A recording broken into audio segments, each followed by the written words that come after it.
2004ರಲ್ಲಿ ನಿಮಿಜ್ ನೌಕಾಪಡೆ ಮತ್ತು ಅದರ ಸಂಬಂಧಿಸಿದ ಘಟನೆಗಳು ಅಜ್ಞಾತ ವೈಮಾನಿಕ ಯಂತ್ರಗಳ ಉಲ್ಲೇಖ ಎಂದು ಪರಿಗಣಿಸಲಾಗುತ್ತಿದೆ.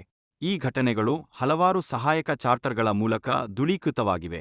ಲ್ಯೂಟೆನೆಂಟ್ ಡಗ್ಲಸ್ ಕುರ್ತ್ ಮತ್ತು ಕಮಾಂಡರ್ ಡೇವಿಡ್ ಫ್ರೇವರ್ ಅವರು ತಮ್ಮ ಭೇಟಿಯ ಅನುಭವವನ್ನು ವಿವರಿಸುತ್ತಾರೆ. ಅದರಲ್ಲಿ ಅವರು ಅಪರಿಚಿತ ವಸ್ತುವಿನ ಚಲನೆಯನ್ನು ಗಮನಿಸುತ್ತಾರೆ. ಇದು ಈ ವಸ್ತುವಿನ ವೈಶಿಷ್ಟ್ಯಗಳನ್ನು ಅರಿಯಲು ಸಹಾಯವಾಗುತ್ತದೆ. ಚಾಡ್ ಅಂಡರ್ವುಡ್ ಅವರ ಯಶಸ್ವಿ ದೃಶ್ಯೀಕರಣ ಮತ್ತು ಅಜ್ಞಾತ ವಸ್ತುವಿನ ವರದಿ ಈ ವೈಮಾನಿಕ ಯಂತ್ರಗಳ ಬಗ್ಗೆ ಹೊಸ ಮಾಹಿತಿಗಳನ್ನು ಹೊಂದಿಸುತ್ತದೆ. ಅವರು ಕಂಡ ದೃಶ್ಯವನ್ನು ದೃಢೀಕರಿಸುವ ಮೂಲಕ ವಿಸ್ತಾರವಾದ ಮಾಹಿತಿಯನ್ನು ಮೂಲಭೂತವಾಗಿ ಒದಗಿಸುತ್ತಾರೆ.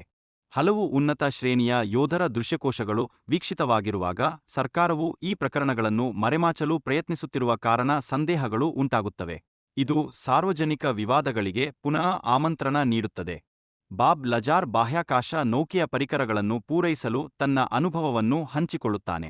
ಇದರ ಮೂಲಕ ಅವರು ಹೆಚ್ಚು ಗಂಭೀರವಾದ ವಿಷಯಗಳನ್ನು ಬಿಚ್ಚಿಸುತ್ತಾರೆ, ಆದರೆ ಅವರ ಪ್ರಾಮಾಣಿಕತೆಗೆ ಅನುಮಾನವಿದೆ. ನಾವು ವಿಶ್ಲೇಷಿಸಿದ್ದಂತೆ, ಟಿಕ್ಟಾಕ್ ವಿಡಿಯೋ ಒಂದು ಏಕಕಾಲದ ಘಟನೆಯಲ್ಲ. 2015ರಲ್ಲಿ ಇನ್ನಷ್ಟು ಸಾಮಾನ್ಯ ಉದ್ದೇಶಗಳು ಗುರುತಿಸಲ್ಪಟ್ಟವು. ಇದು ವಿದೇಶಿ ಜೀವಿಗಳನ್ನು ಅಥವಾ ತಂತ್ರಜ್ಞಾನದ ಅಸ್ತಿತ್ವವನ್ನು ಮತ್ತೆ ಬಿಂಬಿಸುತ್ತದೆ. ಅಮೆರಿಕದ ಸರ್ಕಾರವು ಯುಎಪಿಗಳ ಕುರಿತು ಮಾಹಿತಿ ಹಂಚಿಕೊಳ್ಳಲು ವಿಫಲವಾಗಿದೆ ಎಂದು ಆರೋಪಿಸಲಾಗಿದೆ. ಇದು ರಾಷ್ಟ್ರೀಯ ಭದ್ರತೆಗೆ ಅಪಾಯಕಾರಿಯಾಗಿದೆ ಎಂದು ಪರಿಗಣಿಸಲಾಗುತ್ತದೆ. ರಾಯನ್ ಗ್ರೇವ್ಸ್ ಮತ್ತು ಇತರ ಪೈಲಟ್ಗಳ ಸುಳಿವಿನಲ್ಲಿ ಯುಎಪಿಗಳು ಸಾಮಾನ್ಯವಾಗಿ ಕಾಣಿಸುತ್ತದೆ ಎಂಬುದನ್ನು ಅವರು ಹೇಳುತ್ತಾರೆ. ಆದರೆ ತಮ್ಮ ಅನುಭವಗಳನ್ನು ಹಂಚಿಕೊಳ್ಳಲು ಅವರು ಕಷ್ಟಪಡುತ್ತಿದ್ದಾರೆ. ಡಾವಿಡ್ ಗ್ರೂಶ್ ಅವರ ಹಕ್ಕುಪತ್ರದಲ್ಲಿ ಅಲಿಯನ್ಸ್ಗಳ ಸಂಪರ್ಕ ಮತ್ತು ಅವುಗಳನ್ನು ಹಿಡಿದಿಟ್ಟುಕೊಳ್ಳುವ ಕಾರ್ಯವಿಧಾನಗಳ ಬಗ್ಗೆ ಮಾಹಿತಿ ನೀಡಲಾಗಿದೆ. ಇದು ಸರ್ಕಾರದ ಗೂಢಚರ್ಯೆಯ ಬಗ್ಗೆ ಹೆಚ್ಚಿನ ಮಾಹಿತಿ ನೀಡುತ್ತದೆ. ನಾವು ಗ್ರೂಶ್ ಅವರ ಸಾಕ್ಷ್ಯವನ್ನು ಗಮನಿಸುತ್ತಿದ್ದಾಗ ಅವರು ಬಹಳಷ್ಟು ಮಾಹಿತಿಗಳನ್ನು ಹಂಚಿಕೊಳ್ಳಲು ಇಚ್ಛಿಸುತ್ತಾರೆ, ಆದರೆ ಕಾನೂನು ಕಾರಣಗಳಿಂದಾಗಿ ಕೆಲ ಪ್ರಶ್ನೆಗಳಿಗೆ ಉತ್ತರಿಸಲು ಸಾಧ್ಯವಾಗುತ್ತಿಲ್ಲ. 1994ರಲ್ಲಿ ಜಿಂಬಾಬ್ವೆಯಲ್ಲಿ ನಡೆದ ಘಟನೆಗಳಲ್ಲಿ ಹಲವಾರು ಮಕ್ಕಳ ಗುಂಪು ವಿದೇಶಿ ಕೃತಿಗಳನ್ನು ಕಂಡಿದ್ದಾರೆ. ಅವರು ಪರಿಸರ ಕುರಿತ ಸಂದೇಶಗಳನ್ನು ಟೆಲೆಪಾಥಿಕ್ ರೀತಿಯಲ್ಲಿ ಪಡೆದಿದ್ದಾರೆ.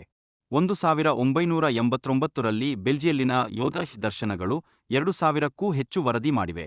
ಸರ್ಕಾರವು ಅಮೆರಿಕಾದ ವಿಮಾನಗಳ ತಂತ್ರಜ್ಞಾನವನ್ನು ಖಚಿತಪಡಿಸಲು ಪ್ರಯತ್ನಿಸುತ್ತಿತ್ತು. ಸ್ಕಿನ್ನಿ ಬಾಬ್ ಎಂಬ ಗುಹ್ಯಕಫ ಕುರಿತಾದ ವಿಡಿಯೋ 2011ರಲ್ಲಿ ವೈರಲ್ ಆಯಿತು. ಈ ವಿಡಿಯೋ ಧೋವೆ ಮೂಲಕ ದಾಖಲಾಗಿದ್ದು, ಗುಹ್ಯಫಚ ಬಗ್ಗೆ ಹಲವಾರು ಪ್ರಶ್ನೆಗಳು ಕೇಳಲಾಗಿದೆ. ಫೀನಿಕ್ಸ್ ಲೈಟ್ಸ್ ಎಂಬ ಘಟನೆ 1997ರಲ್ಲಿ ನಡೆಯಿತು. ಇದರಲ್ಲಿ ಸಾವಿರಾರು ಜನರು ಹಾರದಲ್ಲಿ ಬೆಳಕುಗಳನ್ನು ಕಂಡಿದ್ದಾರೆ. ಈ ಘಟನೆಗೆ ಸಂಬಂಧಿಸಿದ ಹಲವು ವಿವರಣೆಗಳನ್ನು ಕೇಳಲಾಗಿದೆ. ಉಮುಮುವಾ ಎಂಬ ವಸ್ತು 2017ರಲ್ಲಿ ಸೂರ್ಯನ ಬಳಿಯಲ್ಲಿಯೂ ಕಂಡುಬಂದಿತು.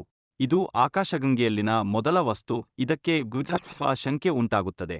ಲಾಸ್ ಏಂಜಲಸ್ ಯುದ್ಧದಲ್ಲಿ ಅಮೆರಿಕದ ಸೇನೆಗೆ ಹಕ್ಕಿ ದಾಳಿ ಶಂಕೆ ವ್ಯಕ್ತವಾಗಿದ್ದರಿಂದ ಉಲ್ಲೇಖಿತವಾದ ವಾಯುಹುರುಪಗಳ ಮೇಲೆ ಏಕಕಾಲದಲ್ಲಿ ದಾಳಿ ನಡೆದಿದೆ. ಟರ್ಕಿಶ್ ಯೋಧಶ್ ಘಟನೆ 2007 ಮತ್ತು 2009 ನಡುವೆ ಸಂಭವಿಸಿದೆ. ಅಲ್ಲಿ ಸಾವಿರಾರು ಸಾಕ್ಷಿಗಳು ಮತ್ತು ಗಮನಾರ್ಹ ದೃಶ್ಯಾವಳಿ ಯುಎಪಿಗಳ ಪ್ರಮಾಣವನ್ನು ನಿರೂಪಿಸುತ್ತವೆ. ಅಲಿಯನ್ ಅಪಹರಣವನ್ನು ಅನುಭವಿಸಿದ ಆಂಟೋನಿಯೋ ನ ಕಥೆ ಅಪಹರಣ ಸಂದರ್ಭದಲ್ಲಿ ಅವನಿಗೆ ಅತ್ಯಂತ ವಿಚಿತ್ರ ಘಟನೆಗಳನ್ನು ನಿರೂಪಿಸುತ್ತದೆ. ಒಂಕಲ ಖಲ ಥಗುಯವ ಎಂಬ ವಾಸ್ತವಿಕ ಸಂಗತಿಗಳು ವಿದೇಶಿ ಕೃತಿಗಳ ಬಗ್ಗೆ ಸಾಕ್ಷ್ಯ ನೀಡಿದವರನ್ನು ಬೆದರಿಸುವ ಅಥವಾ ನಾಪತ್ತೆಯಾಗುವವರ ಕುರಿತಾದ ಮಾಹಿತಿಯನ್ನು ಒದಗಿಸುತ್ತವೆ.